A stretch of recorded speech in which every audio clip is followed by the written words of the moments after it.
अगर ऐसे शिक्षित होते तो आप मेरा पत्थर मारते, ये क्या कह रहा है।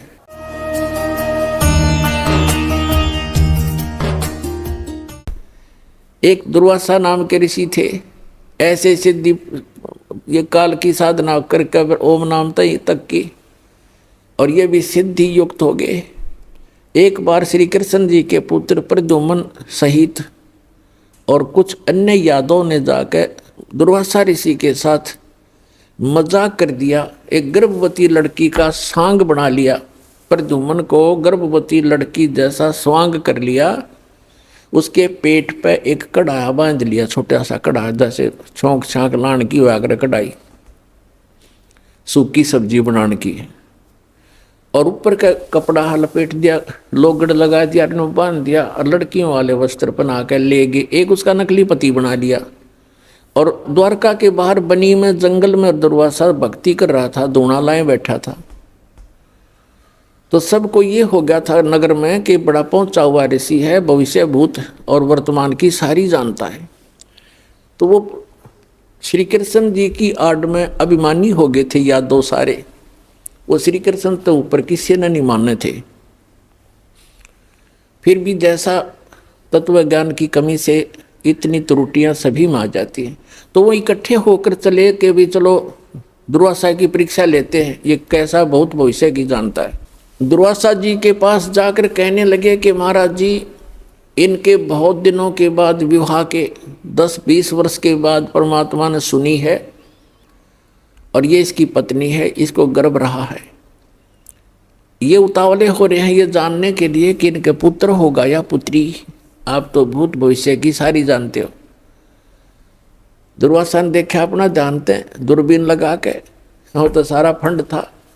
उसने श्राप दे दिया उनको कि इससे यादव कुल का नाश होगा। भागो उठाया चमटा, फिर वो करी लाल आंखें, वो बालक भाग लिए। उसके वचन से 56 करोड़ यादव आपस में लड़के मर गए, कट गए, कत्लेआम कर दिया उन्होंने। उस वचन से इतना प्रभाव हो गया उनमें, आपस में लड़ मरे। तो यहाँ क्या कहते हैं, सूक्ष्म वेद में कहा है कि दुर्वासा कोपे तहाँ समझने आई नीच, और 56 करोड़ यादव कटे, वह मची रुधिर की कीच। ओए होए, 56 करोड़ आदमी कट कर मर गया आपस में लड़के, दुर्वासा के श्राप थे। श्री कृष्ण रक्षा नहीं कर सका।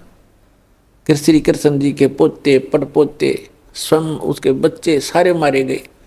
तो यहाँ परमात्मा कबीर जी कहा करते थे अपने सूक्ष्म वेद जो गरीबदास जी को दिया, उसमें कहा है कि दुर्वासा को पे तहाँ, बच्चा ने मजाक कर दिया, इतनी सजा दिया करते हैं। कहते हैं ये इंसान नहीं, ये नीच व्यक्ति है, तुम इनको ऋषि समझते थे। दुर्वासा कोपित, हाँ यानी कुपित हुए, और समझ न आई नीच। उस दुष्ट इंसान ने इतना भी नहीं सोचा तो क्या बकवास करने जा रहा है, इससे क्या गाड़ी गल जाएगी, ये संत है, ऋषि हो तुम। संता को उसको कितना दुख झेले, बद्दुआ नहीं देते संत, ये तो काल के सांप थे। कहते हैं दुर्वासा को पे तहाँ समझने आई नीच, और 56 करोड़ यादव कटे, वहाँ मची रुधिर की कीच, गारा मच गई लहू की, रक्त की। अपने आत्माओं, आपको अब समझ में आवेगा कौन कितने पानी में। तो इसके विषय में कहा करते डंब करें डूंगर चढ़े, सूक्ष्म वेद में कहा है डंब करें डूंगर चढ़े। डंब माने पाखंड, लोग दिखावा धूना ला कर बैठेंगे ऊंचे से स्थान पे, दुनिया दूर तो देखो महात्मा तपस्या कर रहा है, फिर उसका चढ़ावा शुरू हो, उसका दूध पानी शुरू हो जाए। कहते हैं डंब करें डूंगर चढ़े, अंतर जीनी झूल, और जग जाने दुनिया जाने यो भक्ति करे। ये बोवन सूल बबूल, ये तो अपने भविष्य में की करके कांटे बीज रहे। अब जो टुणक ऋषि था उसने जो 72 करोड़ सेना मार दी उस राजा की, बेमतलब बकवास करी। ऋषि का अपना अलग से फील्ड है, साधक का, राजा का अपना फील्ड है, वो अपना काम करे, ऋषि अपना करे। ठीक है, कोई आवे तो सलाह अच्छी दे, ना हो तो भाई वो अपने काम में लग रहा या के बकवाद भाई उसने कह देखिए बुद्धि ठिकाने करूँगा, अपने कर्म बिगाड़ दिए। जो थोड़ी बहुत वह पूंजी इकट्ठी करी थी उसमें पेंचर कर लिया, सारे जीवन का नाश। अब क्या होगा, इतना कुछ करने के बाद भी इनके कुछ भक्ति, तो उसके बाद भी भक्ति की वो अंश शेष रह जाते हैं, उसके कारण जाएगा ब्रह्मलोक में ओम नाम के जापते, वहाँ अपनी पूंजी नाश करके फिर पृथ्वी पर जन्म लेगा ये, और पृथ्वी पर फिर मनमाने राजा भी बन जा पूरी पृथ्वी का। इतनी तपस्या इतनी साधना हो जाती है इनकी, और फिर 84 लाख योनियों के चक्कर में भी पड़ना ही पड़ना पड़ेगा। जब इसका 84 लाख योनियों में कष्ट उठाने का नंबर आएगा, जब ये कुत्ता बनेगा ये चौनक ऋषि, और इसके सिर में जख्म होंगे, कीड़े पड़ेंगे, और वो कीड़े जो 72 सोनी सेना मारी थी इसने चूट चूट कर खाएंगे। तो पुण्यात्माओं, परमात्मा के सिद्धात्म ज्ञान से आपको पता चलेगा कि कौन से, जैसे गीता अध्याय नंबर 7 के श्लोक नंबर 29 में कहा है कि तत्वदर्शी संत जब मिल जाएगा, वो व्यक्ति तत्ब्रह्म से परिचित हो जाते हैं, संपूर्ण अध्यात्म ज्ञान से, सभी कर्मों से परिचित हो जाते हैं उस तत्व ज्ञान में। ऐसा ज्ञान है। देख कौन कितना बड़ा मुकदमा मोल ले लिया चौनक ऋषि ने बगैर ज्ञान के। ऐसे अग्नि में हाथ डाल देते हम अपने आत्मा। परमात्मा कहते हैं तुमने उस दरगाह का, तुमने उस सच्चे दरबार का मैल नहीं देखा और धर्मराज के तिल तिल का लेखा। उस सच्चे परमात्मा के आदेश से धर्मराज यहाँ का जो चीफ जस्टिस है एक ब्रह्मांड का, कहते हैं वो एक मासा कम नहीं कर सकता, तिल की वृद्धि नहीं कर सकता, वो उसको सब भोगने पड़ेंगे तुमने।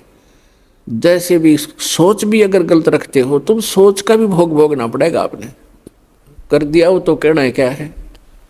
अब जो प्रसंग चल रहा है,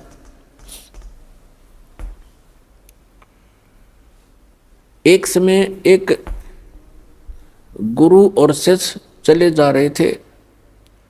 रास्ते में एक मछियारा मछली पकड़ रहा था किसी सरोवर से, और वहां से जाल भर के और बाहर डाल रहा था। वो तड़प तड़प कर शरीर छोड़ रही थी। उस लड़के ने, शिष्य ने, छोटा बालक था 10-15 वर्ष का, उसने पूछा गुरुजी ये प्राणी जो ऐसा अपराध कर रहा है इसको क्या सजा मिलेगी। गुरुजी कहने लगे बेटा फिर बताऊंगा, आजा। सुमन कर अपना चल चलते सफर कर रहे थे। 4-5 वर्षों के बाद क्या देखा, एक हाथी का बच्चा मस्ती में उछल कूद मचा रहा था।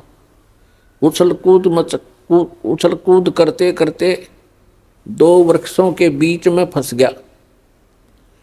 अब जैसे तैसे झटके झुटके मार के और निकल तो आया, लेकिन खाल सारी छुल गई, बुरी तरह खाल उतर गई। छोटा बच्चा था, वर्षा के मौसम था, उसके कीड़े पड़ गए। सैकड़ों की, हजारों की, लाखों की संख्या में कीड़े उसको मोटे मोटे कीड़े खान लग रहे और वो चिल्लावा बुरी तरह। अब वो दोनों गुरु शिष्य फिर चले जा रहे थे। वहां उस शिष्य ने पूछा गुरुदेव इस प्राणी ने कौन से जन्म में ऐसा कर्म कर दिया जो इसको ये कीट खा रहे हैं, ये चिल्ला रहा है। तब उस गुरुजी ने बताया बेटा जो मछियारा था ना, जो मछियां पकड़ रहा था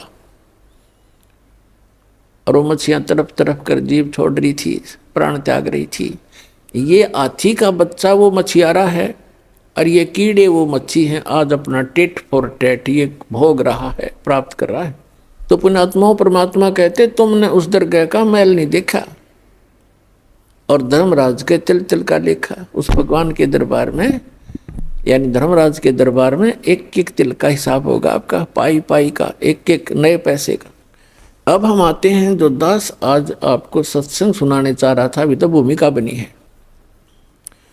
श्रीमद् भगवद गीता अध्याय नंबर 7 के श्लोक नंबर 19 में कहा है बहुनाम जन्मान अन्ते ज्ञानवान माम परपदते।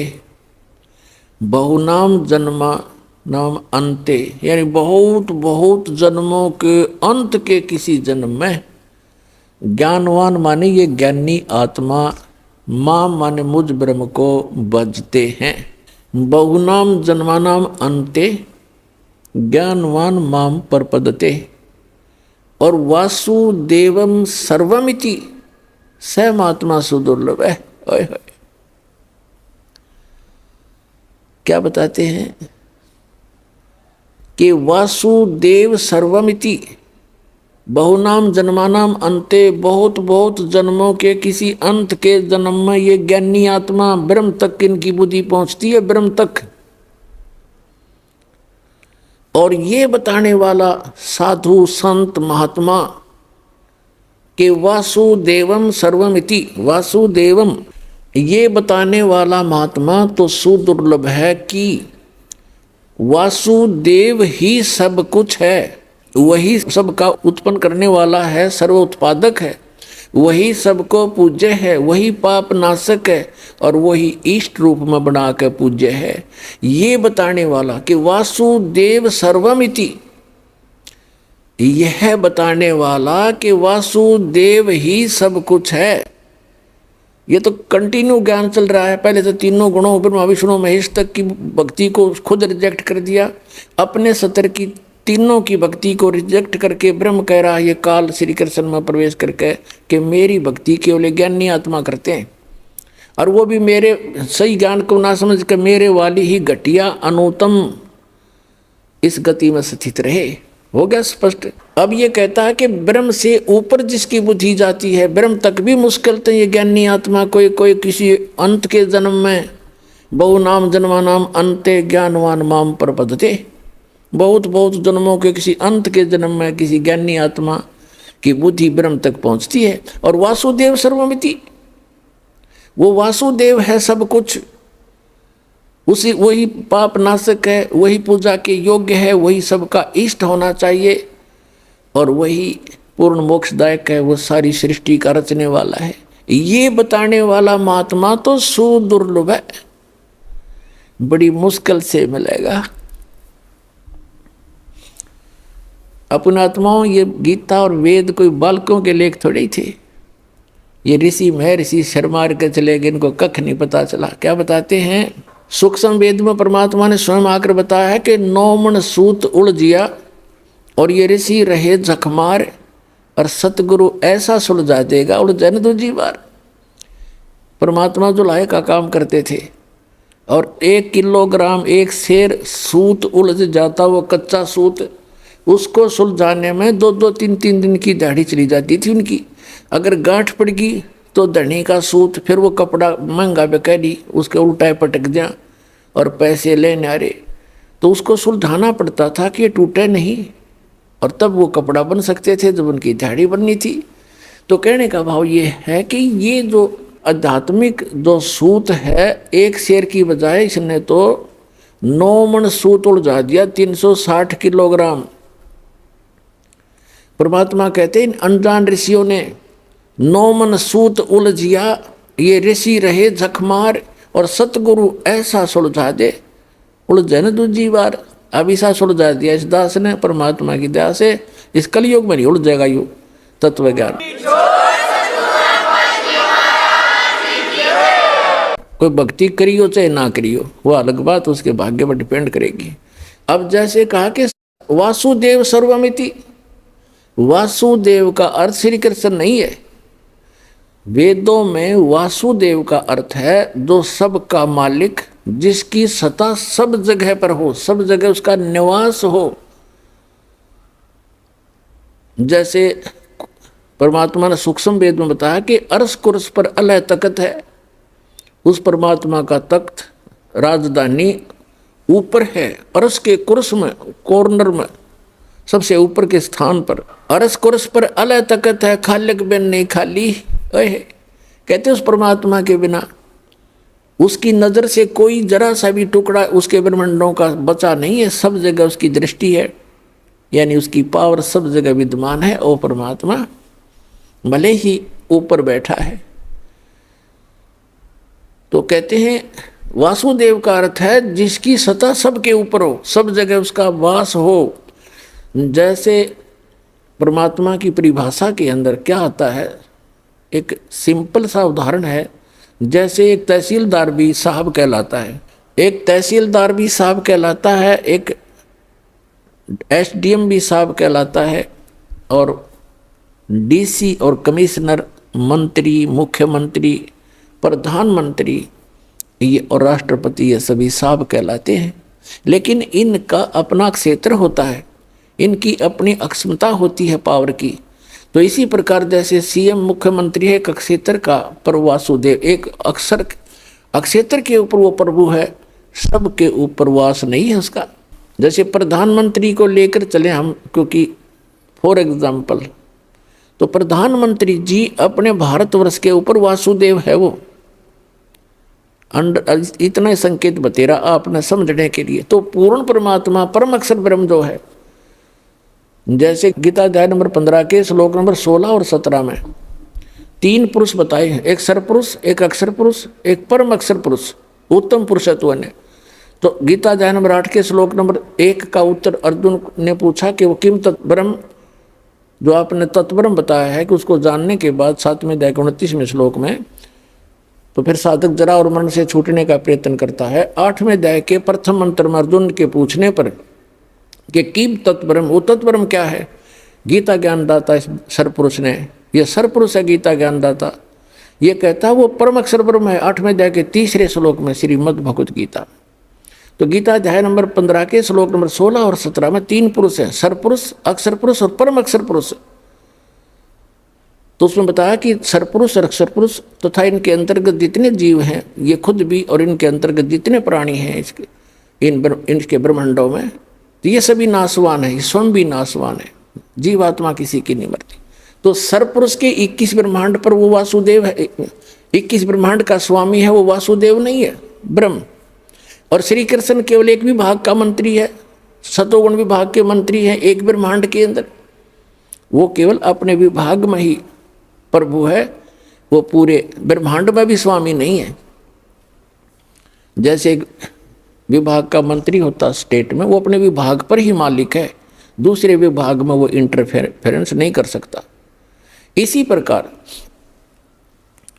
इस काल भगवान जो है ये एक ब्रह्मांड में एज ए चीफ मिनिस्टर समझ लो, और इसके ऐसे ऐसे 21 ब्रह्मांड है, सब में एक जैसे रोल करता है।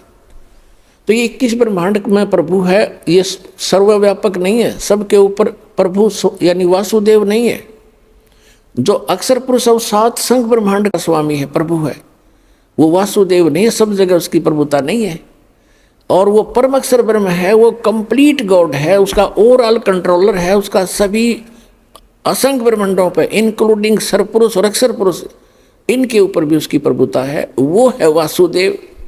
तो गीता अध्याय नंबर 7 के श्लोक नंबर 19 में स्पष्ट किया है कि बहुनाम जन्मानाम अन्ते ज्ञानवान माम प्रपद्ये, और वासुदेव सर्वमति सहमात्मा सुदुर्लभ है, ये बताने वाला कि वो वासुदेव ही सब कुछ है, उसी की पूजा करनी चाहिए, वो पाप नाशक है। गीता अध्याय नंबर 15 के श्लोक नंबर 17 में कहा है कि उत्तम पुरुष तु अन्य परमात्मा इति उदारते, यह लोक तरमा विषय विवर्ती अवे ईश्वर है।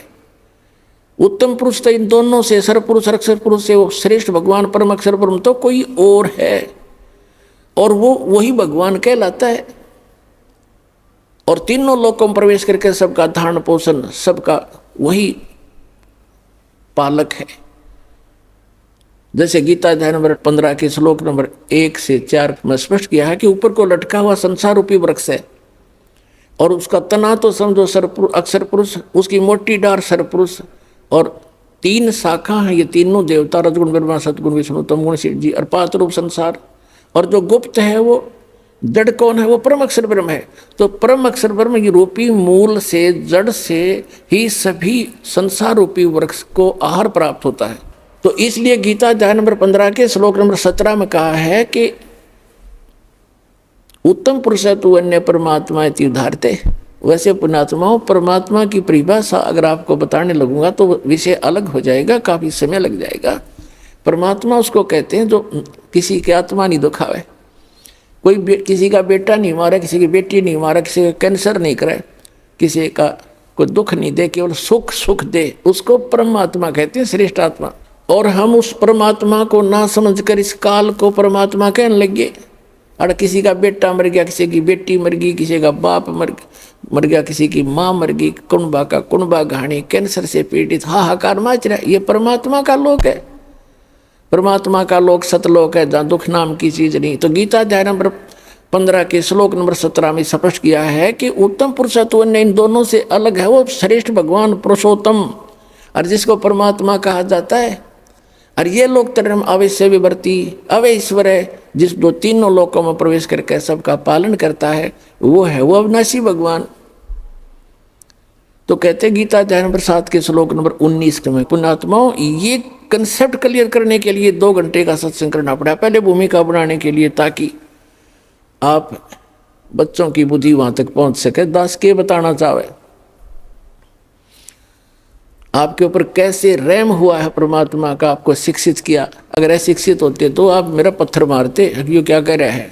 और आज कुछ दिनों के बाद देखियो दास को पलकों पे बिठाएगी ये पूरा संसार।